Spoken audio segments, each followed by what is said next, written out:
먼저 신명기 30장 1절을 우리 다 같이 함께 읽겠습니다. 내가 네게 진술한 모든 복과 조죽에 내게 임함으로 내가 네 하나님 여호와로부터 쫓겨간 모든 나라 가운데에서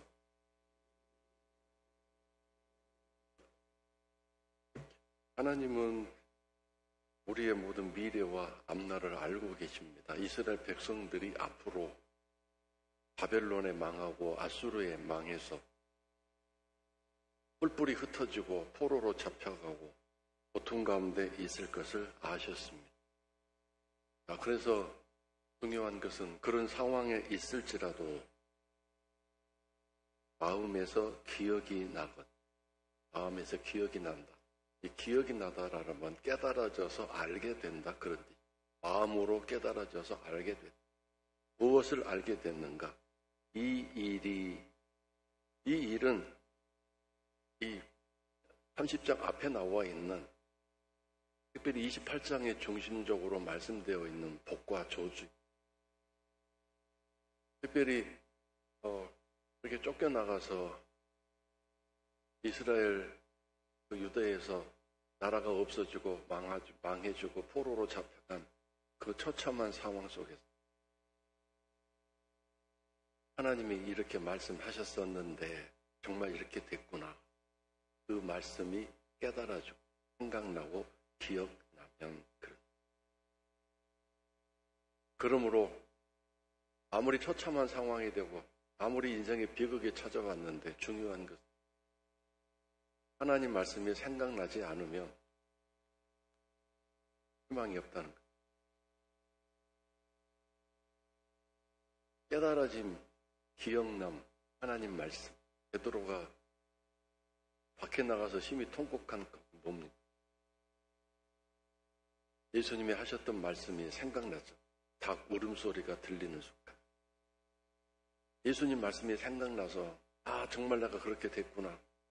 깨달아져서 심히 통곡하고 생명의 길로 갔는데 가룟 유다는 예수님 말씀이 생각나고 깨달아지지 않았기 때문에 스스로 망하는 길로 가버렸어. 회개를 하지 못한 것.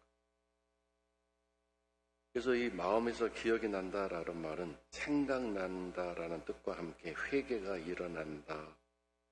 하나님 잘못했습니다. 엎드리는 나를 아무것도 아닙니다. 불쌍히 여겨 주옵소서.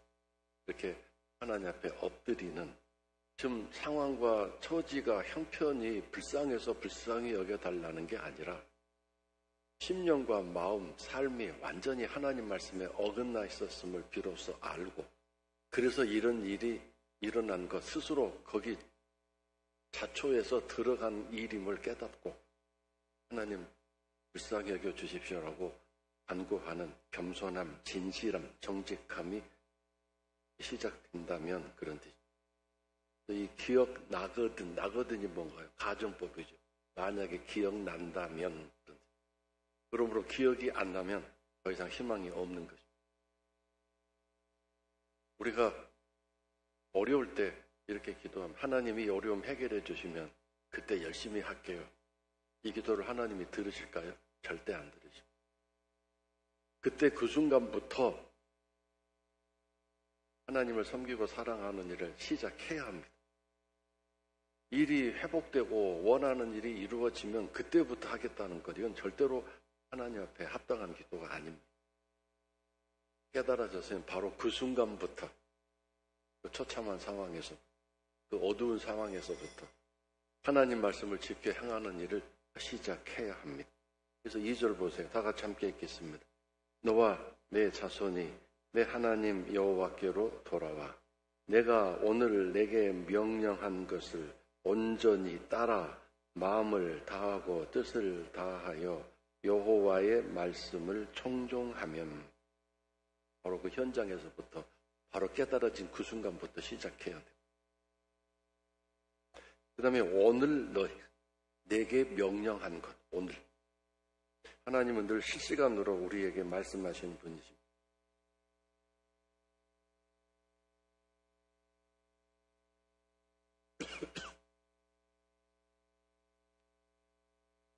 어제도 아니고 내일도 아니고 바로 이 순간입니다. 하나님은 늘 지금 말씀하고 내 형편이 좀 펴지고 내 상황이 좀 해결되고 내가 원하는 바가 좀 이루어지는 그런 일이 진행되면 그때 내가 하나님 말씀을 듣겠습니다가 아닙니다. 지금 바로 이 순간. 하나님은 지금 살아계신 분이에요. 여러분도 살아있는 부모이기 때문에 오늘 자녀에게 오늘 하고 싶은 얘기 있지 않겠습니까? 어제 할 일을 말 못해서 오늘 할 수도 있겠지만 왜요? 그 자녀가 어제 들을 준비도 안 됐고 앞에 없었기 때문에 말을 못. 하나님은 늘 우리와 함께 계시기 오늘 내게 하실 말씀이 있는 거죠. 그걸 들으셔야 내게 오늘 뭐라고 이것이 중요하죠. 오늘 내게 말씀만. 그 다음에 온전히 따라라는 말은 온전히 따르다. 말씀 그대로 벗어나지 않고 그 말씀이 사실 좀 현실에 맞지도 않고 내 상황에 맞지도 않고 이런 낫도깨비 같은 말씀 내가 왜 지켜야 하나라고 이해도 안 될 수 있지만 절대로 벗어나지 말고 온전히 그 말씀대로 마음을 다하고 뜻을 다하여 내 마음을 다 거기 쏟아붓고 내 뜻도 거기다 다 집어넣고 이런 뜻 저런 의지 다 내려놓고 완전히 내 뜻을 거기다 다 집어넣어서 집중해서 여호와의 말씀을 청종이란 말이 무슨 잘 듣고 순종하다 그런. 제가 운전하다가 보면 아가씨의 말을 안 듣고 하다 보면 벌써 그 앞에 뭐가 있나요? CCTV 아니 뭐죠? 속도 있어요. 쫙 뒤에서부터 이 아가씨가 속도를 줄이세요. 이대로 가면 큰일 납니다. 계속 얘기를 했는데 그 소리는 듣긴 들었는데 잘 듣지를 않았어요. 나도 모르게 그냥 가다가 그 카메라 바로 밑에서 그때서 정신 차리고 브레이크를 밟는데 이미 듣습니다. 청종이란 잘 듣고 이해를 하고 깨닫고 그다음에 순종하다. 청종은 잘 듣고 잘 이해하고 잘 깨닫고 그대로 순종한다. 이런 여러 가지 뜻이 담겨져. 자, 그 다음에 3절 다 같이 함께 읽겠습니다. 내 하나님 여호와께서 마음을 돌이키시고 너를 긍휼히 여기사 포로에서 돌아오게 하시되 네 하나님 여호와께서 흩으신 그 모든 백성 중에서 너를 모으시리니.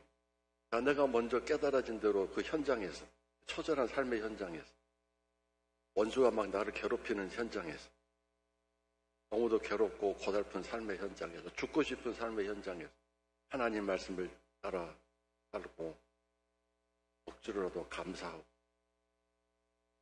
기도 열심히 하고 찬송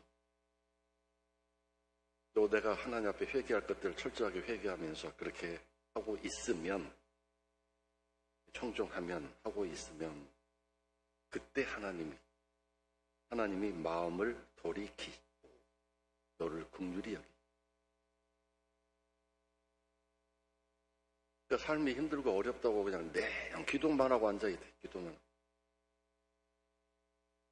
아무 일도 안 돼. 그 삶의 현장에서 하나님 말씀을 따라 깎을 것 깎고 다듬을 것 다듬고 해결할 것 해결하고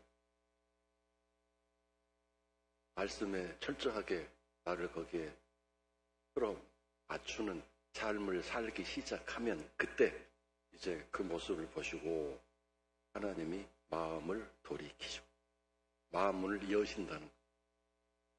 근데 우리가 얼마나 그동안 기도를 잘못해왔어요. 기도만 하고 있었잖아요. 힘들고 어려울 때. 내 삶을 바꾸고 내 삶을 변화시키고 또 내 마음을 새롭게 할 그런 일들은 하나도 안 했습니다. 이제 문제 해결해 주시고 이 어둠 쪽에서 나를 건져 주시면 그때부터 잘하겠다고 그렇게 생각해서 잘못된 거예요.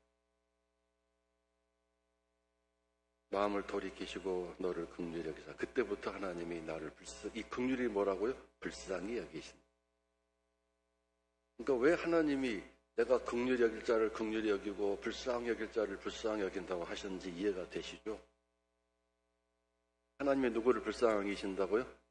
하나님 말씀을 청종하고 있는 사람. 기도만 열심히 하는 거 이거 안 된다.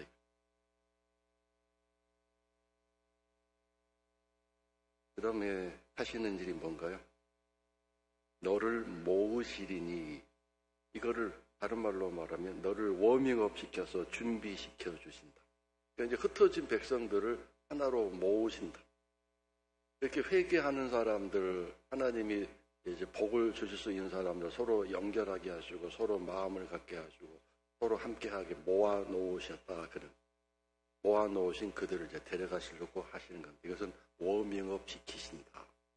이제 하나님이 복을 주실 수 있는, 복을 받을 수 있는 준비들을 하나님이 시키신다.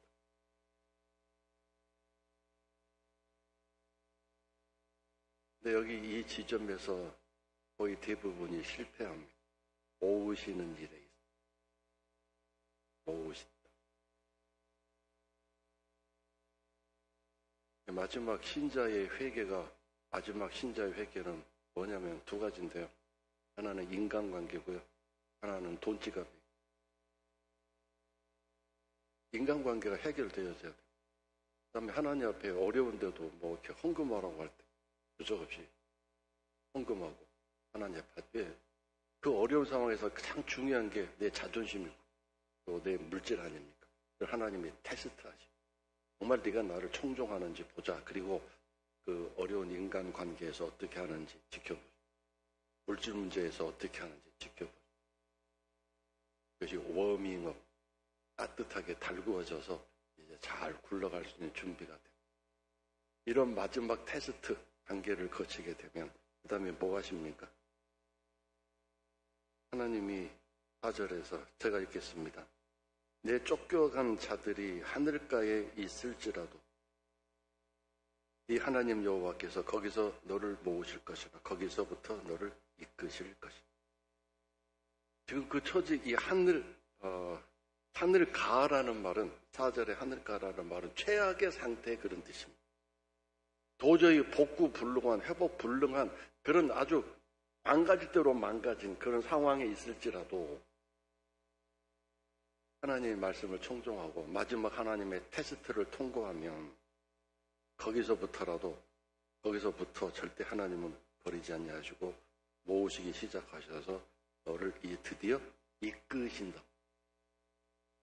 이것도 굉장히 어려운 단어죠. 이끄신다. 표시해 놓으세요. 이끄신다. 모으신다. 하나님은 단계적으로 일하십니다. 그냥 순식간에 공중부양하면 얼마나 좋겠습니까? 갑자기 하늘에서 돈벼락 떨어지면 얼마나 좋겠습니까? 갑자기 정부에서 부모님이 놔두신 땅, 잊어버린 땅이 있습니다. 이 땅 찾아가세요. 그럼 얼마나 좋겠습니까? 누군가가 죽었는데 유산을 당신의 이름으로 남겼습니다. 받아가세요. 이러면 얼마나 좋겠습니까? 하나님은 그렇게 하지 않고 단계적으로 일하십니다. 이끄신다. 우리가 그 어두운 지경을 한 걸음 한 걸음 걸어가야 돼요. 정말 힘들죠. 어렵죠. 저는 가끔 지금 눈 감았다가 눈 뜨면 그날 아침이 그냥 왔으면 좋겠다. 그날 아침까지 가는 게 너무 힘들어서, 기다리는 게 너무 힘들어서, 견디는 게 너무 힘들어서 그런 생각을 할 때 무슨 말을 하는지 아시겠어요? 구체적으로 말은 않겠지만 힘들어요. 그 지점까지. 근데 그걸 하나님이 견디시기를 원해요. 그 과정을 묵묵히 믿음으로 견뎌내고 참아내는지를 보고 계십니다. 그 사망의 음침한 골짜기를 한 걸음 한 걸음 인도해 가시고 삥 돌아가시는 것 같고 나를 일부러 고생시키시는 것. 지름길도 아니고 또 그 하나님이 편한 길로 인도해 가시는 것도 그 험한 길, 힘든 길을 데리고 나가시니 얼마나 어렵겠습니까? 하나님이 나를 살리시려고 그러는가, 죽이시려고 그러고 이 길 끝에 정말 빛이 있을까? 정말 생명이 있을까? 그런 의심도 들어. 내가 지금 정신 나가고 미친 짓을 하는 게 아니라 차라리 여기서 그냥 다 끝내는 게 좋지 않을까? 무슨 낙이 있고 무슨 희망이 있다고 내가 지금 이렇게 버텨야 되는 그런 생각 들 때가 있어요. 이끄신다라는 말에는 그 모든 것들이 포함되어 있는 엄청난 단어. 하나님은 참 묘하신 분이잖아요. 이스라엘 백성들 보세요. 한 2주일이면 갈 수 있는 길을 빙 돌아서 내려서 엄청나게 많은 시간을 걸려서 그들을 광야로 데리고 가셔서 가나안 땅으로 인도해 가시고 그래서 오늘도 우리는 편한 길, 예배기 여전히 편한 길, 안 밀리는 길, 좋은 길 다 선택해 주죠. 우리가 살아가는 세상에 다 그런 서비스가 충만한 세상이죠. 저 문화와 문명이 발달되지 못한 나라들에 가면 얼마나 불편해요. 와이파이도 잘 안 터지고 통신도 잘 안 돼요. 그런 서비스가 잘 된 나라일수록 선진국이고 살기 좋다고 얘기하는 우리는 그런 것에 익숙해져 있기 때문에 하나님의 인도하심을 따라가는 걸 잘 못할 때가 있는데 너를 이끄실 것이라. 그 다음 단계가 드디어 그래서 5절 거기 단어 확인하세요. 돌아오게 하신다. 드디어 돌아오게 하신다. 참고 인내하고 하나님을 따라가며 주변 상황이 어떠하고 끝없는 고통과 핍박이 계속된다 할지라 계속 따라가면 드디어 어느 날 돌아오게 되고 또 그 땅을 다시 차지하게 되고 내 소유가 되고 그 다음 단계가 뭡니까? 하나님이 선을 행하사라는 말은 기적을 행하시다. 은혜를 베푸셔서 거기서 이제 할 일 있잖아요. 농사도 짓고 생업도 시작하고 그 모든 일들이 잘 되어서 너의 조상들이 가장 번성하며 잘 살 때보다 더 번성하도록 하나님이 복을 주신다. 선을 행하사 기적을 행하사 그렇게 하신다고 하셨어요. 자, 그러므로 내 삶에 기적이 일어나는 단계가 지금 많죠. 여러 단계가 있잖아요. 그래서 여러분이 잘 정리하시기 바랍니다. 첫 번째 단계가 뭔지, 마지막 단계가 뭔지, 과정들이 뭔지 다시 한번 잘 묵상하시기 바랍니다. 잊어먹지 마시고 잘 삶에 적용하셨으면 좋겠습니다.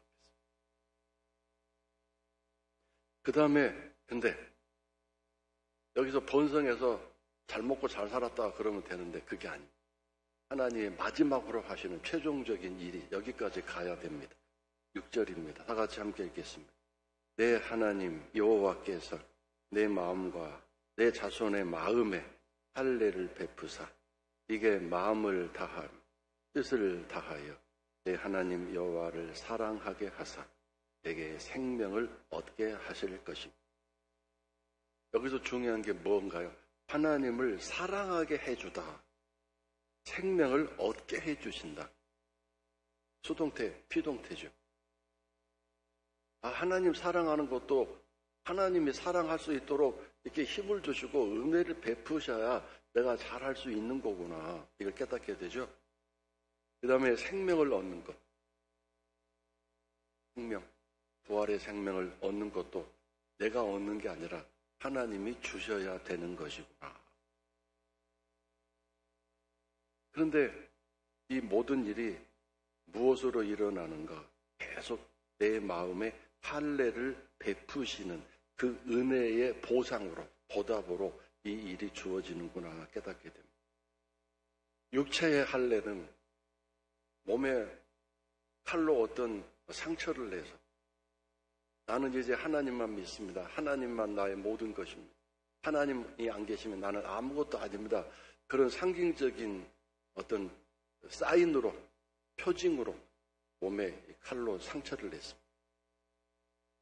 근데 시간이 지나면서 이 몸에 하는 이 칼로 상처를 내는 이 표징이 그 자체가 목적이 되고 결과가 되어버렸어요.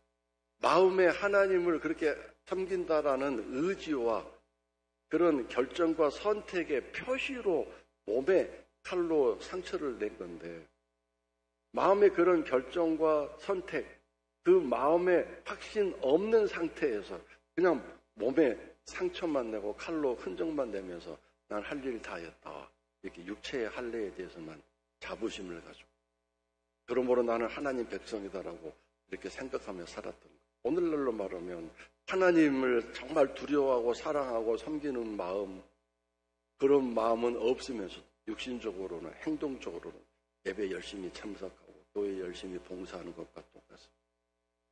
이 마음의 할례라는 것은 결국 마음의 변화, 내 마음속에 주님이 계신다는 확실한 증거, 주님이 내 마음에 오시도록 내 마음을 깨끗이 비워서 주님을 나의 구주로 섬기는 일, 이 마음이 문제죠. 마음.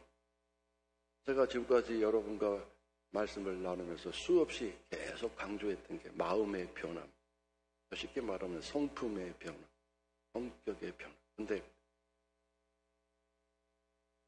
사실 죽었다 깨어나도 이 성품 변하나요? 성격 변해요?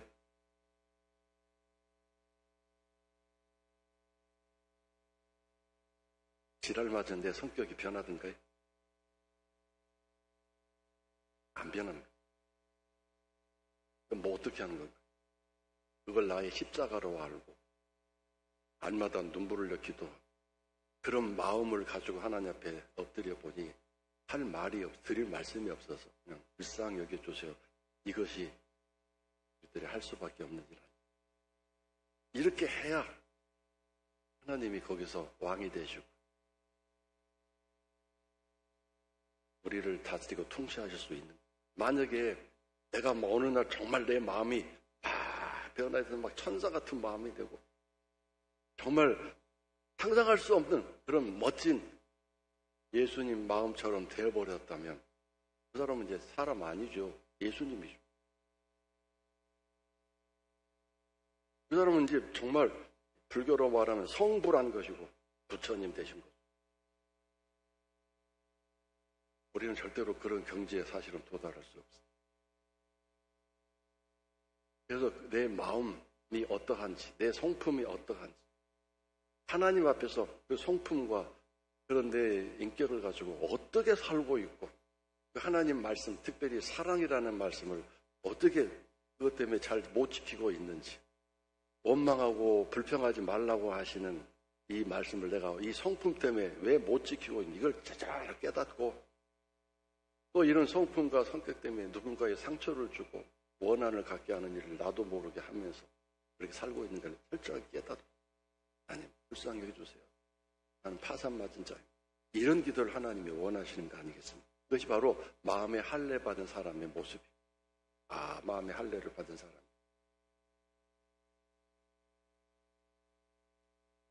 그다음 바로 옆부분 14절을 보세요. 오직 그 말씀이 내게 매우 가까워서 네 입에 있으며 네 마음에 있은즉 네가 이를 이행할 수 있느니. 가까이 있습니다. 가까이. 하나님 말씀. 멀리 있지 않습니다. 멀리 있다라는 말은, 이 가까이 있다라는 말과 멀리 있다는 말이 여기 11절, 12절, 13절, 14절에 나와요. 11절부터 13절. 멀리 있다. 이 멀리 있다라는 말은 어렵다, 난해하다, 심오하다, 도대체 이해가 안 된다, 그런 뜻을 가지고 있습니다. 그래서 결국 말씀이 이게 매우 가깝다라는 말은 절대 어려운 말씀이 아니다. 어렵다라는 말 두 가지 뜻이 있습니다. 한 가지는 정말 이해하기 어렵다. 두 번째 뜻은 실천하고 이행하기 어렵다. 근데 두 가지 다 아니다. 절대 어렵지 않다. 잘 이해하고 깨달을 수 있다. 두 번째, 실천하기 어렵고 힘든 게 아니라 잘 실천하고 행할 수 있다. 왜요? 다시 6절 부분에 하나님이 도와주신다. 네가 그 마음에 그렇게 말씀을 향한 갈망과 굶주림, 말씀대로 살겠다는 그 결단만 있으면 비록 네 성격 때문에 실수도 하고 네 성품 때문에 자꾸 벗어난 길을 갈지라도 네가 그 마음을 계속 가지고 있으면 하나님 말씀대로 살아야지라고 몸부림치면서 또 잘못된 부분을 회개하고 하나님 엎드리면 그런 열심과 열정을 가지고 살아가면 내가 도와주겠다 그 뜻입니다. 하나님을 사랑할 수 있도록 도와주겠다. 그 다음에 부활의 생명이 네 안에 있도록 내가 너를 도와주겠다. 그 복을 주겠다고 하신 것입니다. 그러니까 마지막 단계가 이제 6절인 것입니다. 마음의 할례를 받아야 되는 거예요. 내 마음에 주님이 계셔야 되는 거예요. 그래서 내 못된 성품, 지랄맞은 성품도 다스려 주시고 통치해 주시고. 어떻게 다스리고 통치해 주시나요? 내가 성질 부리고 내가 그 못된 마음으로 이런 일을 하고 저런 말을 했을 때 곧바로 깨닫게 해주시죠. 너 또 잘못했구나. 너 그런 말을 했구나. 너 그렇게 하면 안 되는데 라고 깨닫게 해주시죠. 또 곧바로 엎드리며 잘못했어요. 용서해 주세요. 불쌍히 여겨주세요. 이런 과정들이 필요한 것입니다. 성격 절대로 안 변합니다. 뭐 조금 변할 수는 있어요. 그러나 이 성품은 망가진 DNA 유전자에서 나온 성품인데요. 물론 어떤 분은 정말 성자처럼 변하는 모습도 있고 그런 신앙도 있겠지만 거의 대부분 안 변합니다. 중요한 것은 내 성품을 깨닫고 내 인격을 깨닫고 주님 앞에 엎드리는 것. 이것이 마음에 할례 받은 사람의 증거입니다. 그렇지 않고 매일 이것 주세요, 저것 주세요, 나 힘들어요 이런 기도만 하고 있으면 하나님은 이 단계가 지금 제대로 안 됐기 때문에 그런 척도 안 하실 거예요. 처음 단계부터 이 6절까지의 단계 잘 기억하시기 바랍니다. 단계가 있습니다.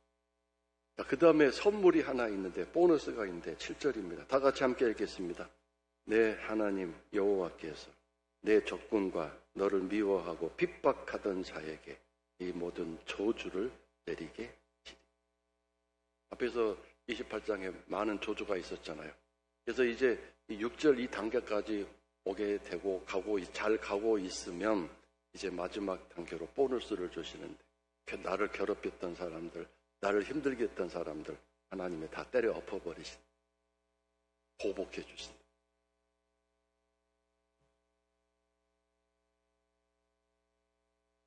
저는 이 말씀을 읽으면서 이런 생각이 들어요. 내가 누군가를 힘들게 하고 어렵게 했는데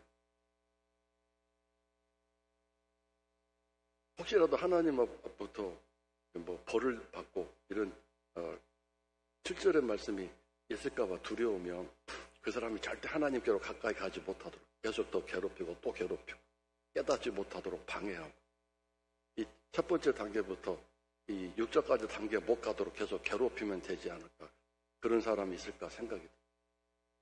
너무 괴로우면 1단계, 2단계 가다가 중단하고 포기할 수도 있잖아요. 6절까지 가야 되는데 오늘도 목사님들과 만나서 저런 얘기했는데 사람들의 심성과 모습들이 갈수록 악해진다는 것을 깨닫습니다.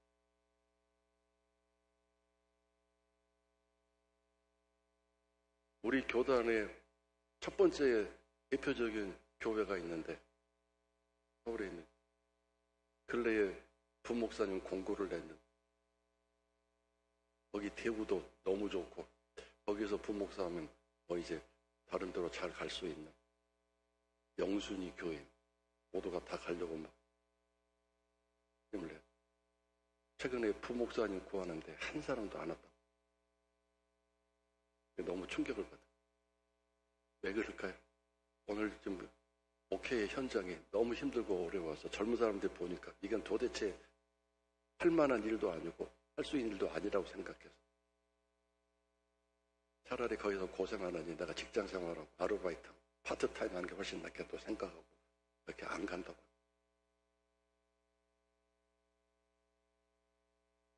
그래서 점점 목회 현장이 어려워지고 힘들어집니다. 지금 제가 솔직히 얘기하는데 우리 교회도 이재원 목사님 가시고 이적서를 받았는데 딱 한 통 왔습니다. 한 통. 그리고 그 목사님 이력서 보니까 1년마다 교회를 옮기다니는 분, 뭔가 문제가 있는 분. 근데 딱 한 분, 오신 한신희 목사님, 전산교회 언론 목사님과 연결돼가지고 이렇게 하나님이 보내신 분. 만약에 한신희 목사님 안 오셨으면 지금 목사 못 구합니다. 서울 중심지 교회도 안 가는데 이 여주에 있는 교회 누가 옵니까? 그만큼 지금 목회자의 상황들이 어렵고 힘듭니다. 목회에 재미가 없고 즐거움이 없습니다. 정말 정신 차려야 될 상황입니다.